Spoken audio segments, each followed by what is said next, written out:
Hi guys, we're back with another video, and today I want to give my thoughts on the finale of Stranger Things season 5. And sorry I had to pause the video there for a second, but and yeah, this is also the finale for the show in general. So yeah, ultimately my general thoughts. First off, spoilers for the show. I will get into spoilers. So yeah, and overall my general thoughts is that I really liked it. I thought it was really good. I thought it was a great finale to both season 5 and the show in general. So yeah, just not everything they did was great. So yeah, I will talk about that. But yeah, ultimately, I just really thought that was really good. So yeah, let's talk about some stuff. Where did it be?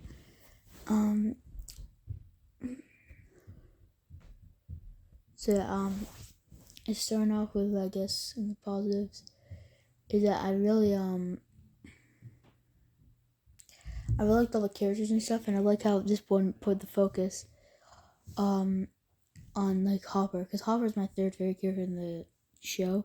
So I do like how this one had a large focus on Hopper, because he really hasn't done much this season. He did a little bit at the start.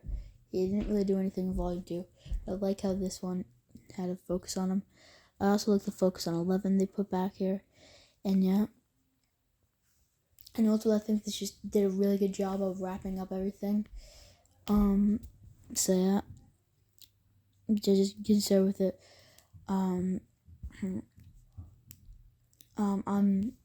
So when they got into the Upside Down stuff, I thought they were handling everything really good, and I like the plan that they had where they used the Upside Down version of the radio station tower. And I thought that was a really good plan. I liked how it didn't exactly work, and they had to like do other stuff and all that. And then with 11 going to the bath, I like that. And her going with Max to freak out the kids, I thought that was really good the way they did it. Even though I thought it was pretty funny. That Derek, while he was running, he couldn't run, and he was slowing everybody down because he was so fat that he just got way too tired and couldn't run. But yeah, I thought that was pretty funny. And yeah, I like how they freed all the kids. I thought that was good. And and also I did really like how they did it where Vecna managed to make Hopper hallucinated by his dead daughter, and then him hallucinating that he shot 11. I thought that was really good, even though I was like, when I was watching, like, no way he shot 11. This is Vecna. Vecna planted this hallucination in his head.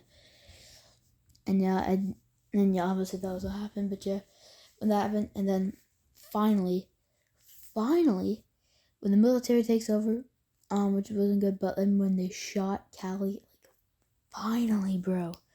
Finally, when she dies, because originally she was about to die. I was like, okay, so they're gonna get saved last minute, and then they do get saved last minute. And I was like, damn it! But then it's like, oh my god, she is actually shot. Yes, and she actually finally dies, which I hated her character. She either bled out there or she died later. I'll get to that later, but with her like the upside down blowing up, I was like, finally, she finally died. Something that I really wanted to happen, and I've just been waiting for all season because I hated her character. Not all season, but like when she was introduced, I was like, okay, cool. Then next episode, I was like, I hate her. And every other episode, I just hate her more and more and more. But she finally gets shot here, and she finally bleeds out her. She almost killed Hopper this episode. She literally almost shot Hopper. She was gonna shoot Hopper. Finally, she gets shot, and if 11 did die at the end, get to that later, that's her fault. 11's blood is on her hands if she did die. So yeah.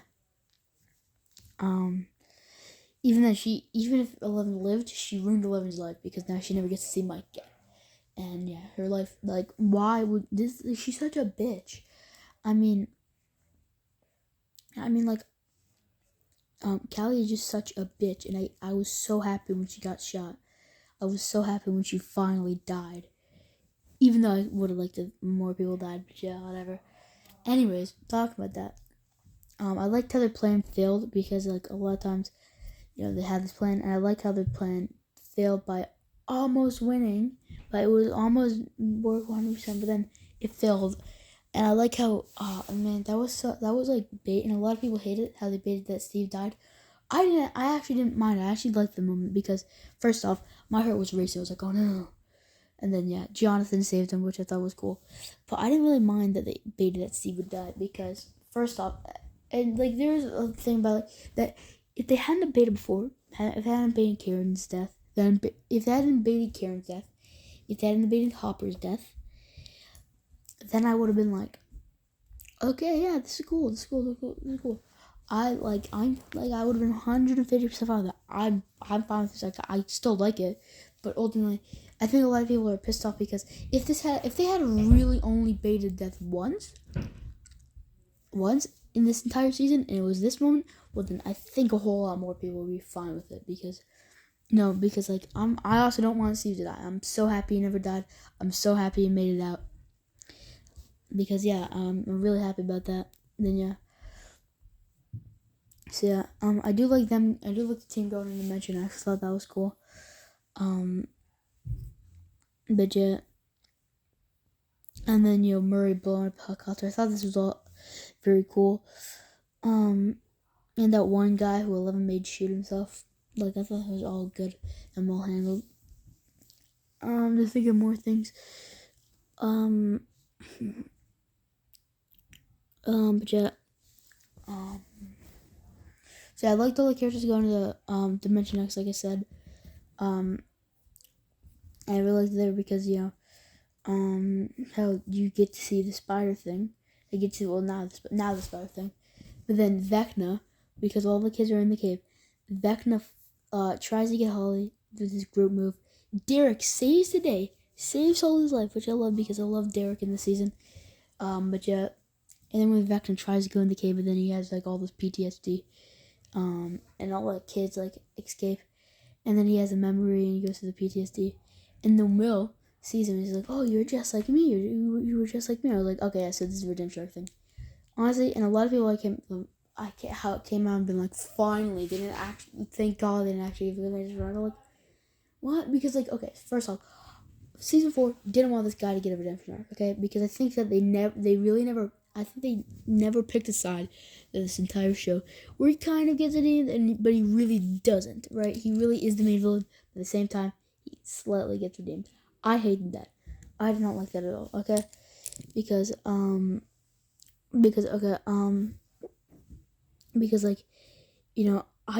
it's not that it's not that like I hate the, because like, okay, so I don't mind it when redemption arcs happen, and a lot of people are like, well, redemption arcs are usually like this, and I look back and I'm like, well, I mean, if they happen, they could be done really good, like in Star Wars, like with Darth Vader and Palpatine. He redeemed himself, and that was everybody loves that. So yeah, redemption arcs could be handled really well, and I think that this could have done it well. But no, I think that they should have picked one. They should have picked Vecna. He did kill his family. This first translation should have been completely different. He killed his family. He never felt any remorse. He just killed his entire family. Went crazy. Killed all those people in the lab. This is fully him, by the way.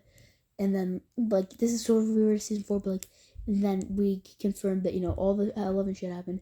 But instead, he completely formed the Mind Flayer, and throughout the entire show, the Mind Flayer was like, his consciousness just in this other, like, body, where he was essentially like making a smoke cloud thing, where he completely formed the Mind Flayer, and he's the one who was doing everything the Mind Flayer said and everything the Mind Flayer wanted, and that's what the Mind Flayer was. In which case, then that's a lot cooler because then it's one main villain instead of two, and also at the same time, or you do this, which I prefer my first option, or you do the fact where Vecna gets redeemed. Mind Flayer was Mind Flayer was Palpatine.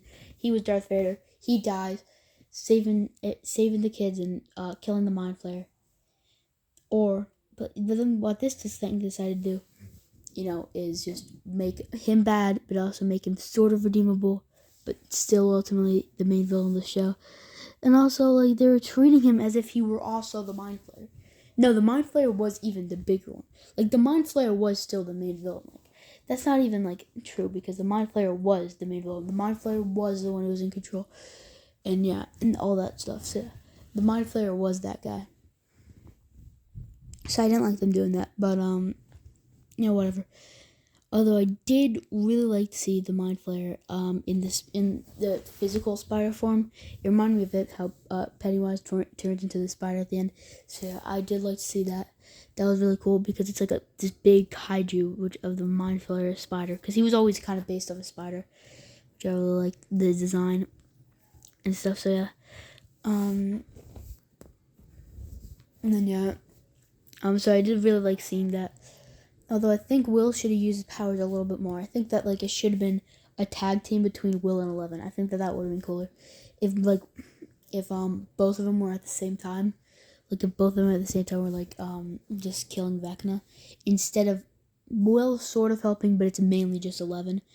And I know that Joyce gives the final blow, but still.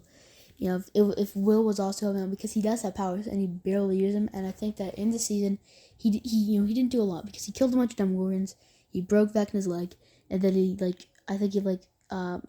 chopped off his arm essentially at the end, and that was really it. But I think he communicates with Vecna and all this stuff, and I'm talking about the actual powers that he has. I think it would be cooler if both of them at the same time were just beating Vecna's ass with their powers.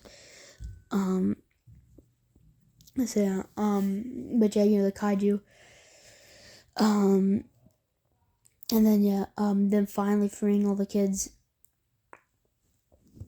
And I did ultimately how they get rid of Vecna. I really liked, but I just like I said, I wish it had been 11 and Will at the same time.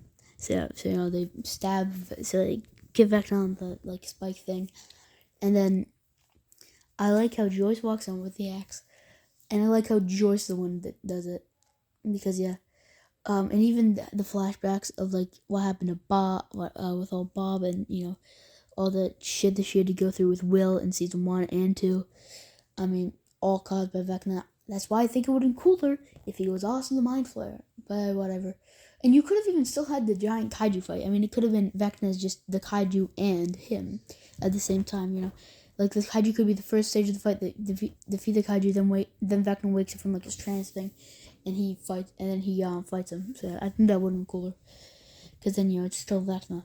But yeah, she cuts off his head, and you see Bob and everything that he did, and then you start to see everybody else and everything that he did to them. Even with Eddie, I think. Yeah, I really like that, and how Vecna just got such a. I thought that was really cool. I was really happy. Anyways, and I was like, okay, so the next hour, I guess, is gonna be an epilogue. So I thought, right. So then, what happens? When they turn on everything, so with Dr. K still out there. The driver went, and everybody's all happy. I was like, okay, so this is false info. Somebody's gonna die. Somebody else besides Kelly, they're gonna die. Something else is gonna happen with Dr. K.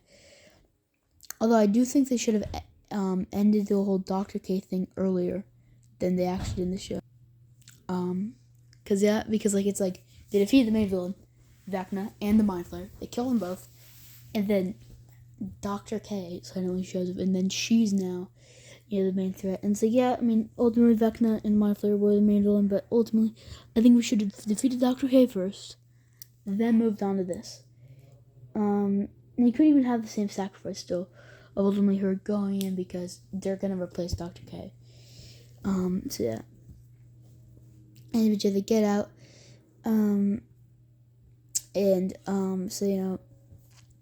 Although I also do think Dr. K does not get her comeuppance. The military does not get their comeuppance. They just lose 11. And there's no more superpower beings aside from Will, but he's only connected to the hive mind, so it doesn't really matter. Even though his blood could still probably be useful, but whatever.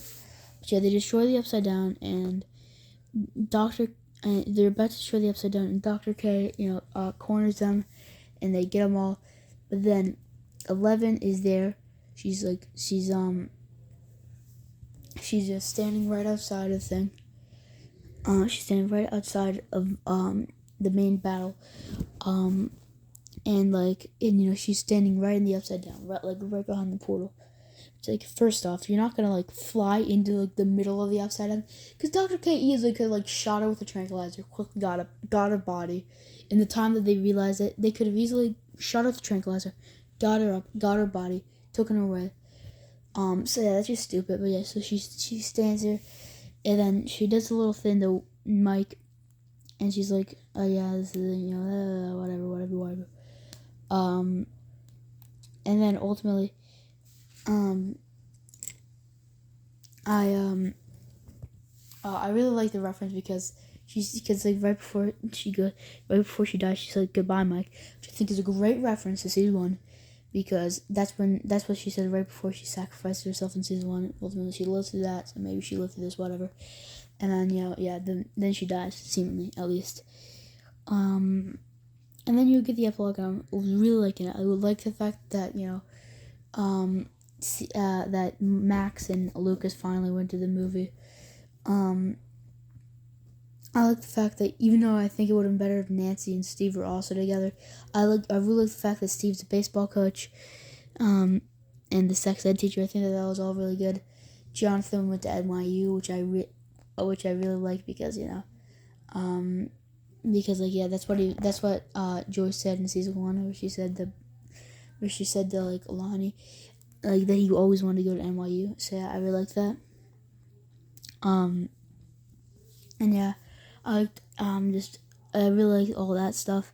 I like the fact that they hung out. So that Robin, Jonathan, Nancy, Steve, and but yeah, that's it. But yeah, I like the fact that they hung out. I like the fact that Dustin and Steve are really close friends again, and that they go on like road trips every now and again. And it's still a little weird that Will was at a gay bar at the end. I do like that he got a boyfriend. That was good because it's a happy ending for everyone. And ultimately there's a graduation thing, which I'm happy that Mike went to, and I like the speech that Hopper gave, and it really worked with everything in season 3. Hopper was such an asshole to Mike in season 3. But now, they were the closest to 11, so yeah, I really liked all that.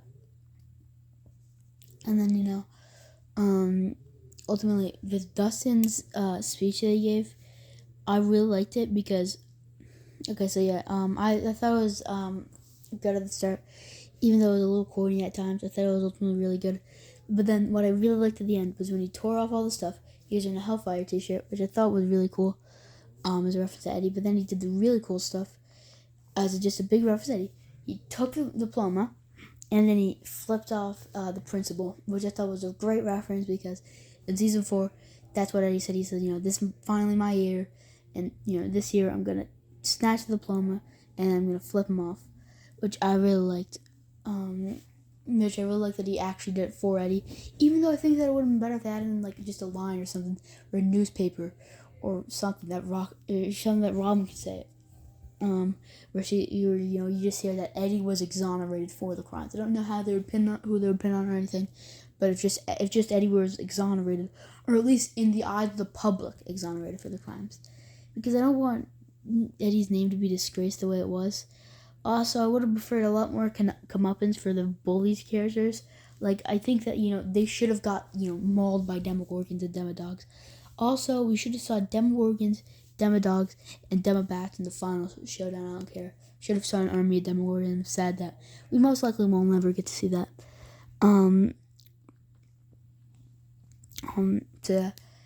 That's pretty sad that we'll probably never get to see that. And then but yeah, ultimately I really liked all that stuff. And then with Mike and stuff, he realizes something with the noise, and it flashed back to the kryptonite stuff. I was like, okay, so why is that? That's weird. And then with like the box and stuff, and then I really like the fact that Missy, they brought back a character from season 2. I really like this Easter egg because she says to Dusty, hey, you want to come to? I really like that speech. You want to go to this You want to go to my graduation party? I wish she had went. I wish she had been like, let's play the Dungeons & Dragons game first, and then he'll go to that and stuff. Because I really like the Easter because that's the bitch who turned down Dustin in season 2. Because at the end of season 2, she asked her if you want to dance, and she turned down. And then Nancy was like, don't worry, they'll really like you when you're older. Which I really liked. It was great. Back then, it was a great Easter egg to season 1. How she was an asshole originally, and then which really wrapped up her character arc. And now it really works with Dustin. That I really liked that. That was great. That was just ultimately really good. Even though, man, where the fuck is Susie? You know, where's Susie? Like, didn't he have a bitch? Whatever. Ultimately, I did really like that Easter egg. So yeah. And then, you know, she's like, no, let's go play a D&D game. I really like how he gave a D&D game and how this is kind of like the ending of everything. Which I really like because obviously it's supposed to be a reference to then, and it's the original crew plus Max, because yeah, she joined the party. And I really like how he kind of wrapped up everything with a speech, even though him with the glass and being like a writer, that really did remind me of Bill from It. And I know this takes a lot of inspiration from It, obviously, but him being like a writer obviously reminded me of Bill Devereaux from It, even with like the glasses and stuff. That was like, yeah, totally Bill from It. But yeah, and then he's like, then he says, you know, like, but no, nobody realized, and he just goes on this entire spiel about how Eleven might be alive, and there's a couple of things that suggest that she might be alive, even though ultimately I like to think at least that that's bullshit and she is dead, because first off, I like more than one. Like, I like really, if we take away her death, then Callie is like the only one that died, but she's not a main character, so yeah, that's really it. But I do like the idea of her dying, because also I don't exactly know how kryptonite works, but the only time we've really seen the only time we've seen kryptonite work is when either it's pointed at her or Callie, or it's generally like a enclosed area where then kryptonite's blaring everywhere, and it's usually pointed at her or Callie or whatever when it's working, right? I mean, they had to particularly point it at her. So the fact that she managed to get away and she was standing the upside down, I think that's far enough away from the kryptonite. I mean, she may have been in distance, but that was far enough away from the kryptonite where she could still use her powers reasonably. And she used powers, and it's like, oh, well, it's not dark outside. Yeah, well, she has a lot of powers, and she doesn't exactly need to be 100% dark, okay, for her to do all that, for her to do the bad thing. And also, it's like, oh, well, she doesn't have a nose, but yeah, well, she's gotten so good at using her powers that she doesn't really always need a nosebleed. I mean, look at the start of the season. She's doing this entire big, humongous obstacle. She's doing super leaps. She doesn't even have a single drop of blood. So, really, yeah. And then, but yeah. Also, I don't buy it that Callie was able to survive that much with that fatal of a shot, seemingly. Like, she was bleeding a lot. I don't buy it that she was able to survive that long enough for them to risk a suicide mission, for them to risk, you know, all these people were, that's their entire goal, long enough where she would have to survive up until then for her to die in the storm. Like, that's just so unrealistic. I don't see it happening, because like also this is like something they wouldn't be able to risk. And then yeah, I'm curious to see, because on rewatch, whenever I rewatch this again, I'm curious to see if there's a shot where you could see the door opening by itself, in which is then that confirmed that 11 would be alive. So ultimately, I think that it's sort of a choose your own adventure. Is 11 alive, or did she die? Ultimately, I think that, you know, I think she's dead. I'd like to think she's dead. And yeah, ultimately, I really liked Holly and Derek and all those guys going downstairs and, you know, playing D&D. Ultimately, I just really like this.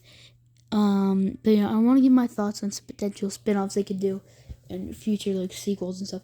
First off, yeah, I think that in 10, 15, maybe 20 years from now, they will make a Stranger Things, you know, revival, like requel type show, sort of like It Chapter 2, and there's other examples, obviously, where all these kids are now adults, and yeah, this is what they're doing. Yeah, I think that's definitely bound to happen at one point, especially with Netflix, like, losing, like, their big thing.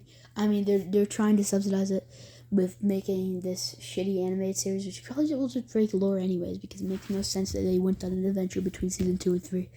But whatever, man, like, and a big adventure. I think that they really should make this something that I don't think they're ever gonna do. But I think they really should make a Dustin and Steve show, because it's what people have been theorizing for a long time. But I think that now more than ever, it's perfectly set up by the show. right? Because I mean, they said they go on adventures, and yeah, they seem like road trips. But what if on one of the road trips they run into something, or they go to an adventure? Maybe they go to Russia, and then we could wrap up some of the Russian stuff because it's not like all the Russians, the evil Russians. We never really did anything with this in this season. So yeah, so maybe they go to Russia. I'm not even saying they go back to the left side. Maybe they go to Russia, like in season 3 or 4, because I know they didn't go to Russia in season 3, but whatever. The point is maybe they end off the Russian stuff because that wasn't really resolved here. Maybe they fight Dr. K and all this stuff. I think that ultimately a Steve and Dustin spinoff would be so good to actually see. So yeah, but whatever. That's just what my thoughts. But yeah, then ultimately, yeah, obviously I do think they will do that 15 years later spinoff or whatever. I don't know how they'll do it, but they'll probably do it at one point. But yeah. Also, I think the one thing that we may finally be able to see, the first Shadow stage play come to Netflix, and I've wanted to see this forever because I want to see the show, even if I don't think it looks good. The Duffer Brothers made it, and I trust them, and I really like them, so I do want to see that, and it seems like it seemed like they would film it and put it on Netflix for the last play. I mean, it's been running for 2 years, and I think that now more than ever, Netflix is going to try to grab on a hold of whatever Stranger Things people are leaving, because there are a lot. I would bet money that that after this finale, Stranger Things sales are gonna, Netflix subscriptions are gonna drop, because at this point, like people were just waiting, and now it's over. Like, okay, that's the end of the show. Unsubscribe from Netflix, cancel my subscription, right? And I think that will drop, and it will drop, and it will drop, and it will drop. And with Netflix being less and less efficient with all the companies going to it, I mean, I think that's why now more than ever they want the Warner Brothers stuff, because now they could bring in all these Warner Brothers stuff. They could bring in HBO. They could just merge it with Netflix, and then they would have a lot. But yeah, I do think right now, at least, because the Warner Brothers deal, that's gonna take like over a year to actually do. It'll take at least a year to actually finish off. So that's gonna be a long time with our subscriptions. And for them to produce the content they're doing, Stranger Things is the biggest thing. And yeah, they tried to subsidize it with an animated show, but I think they will probably at this point, like you're running it. Why not just film one? Why not just film one? Cinematically, like the trailer. And then they put it up on Netflix. That way, I think that could make them potentially at least even some money.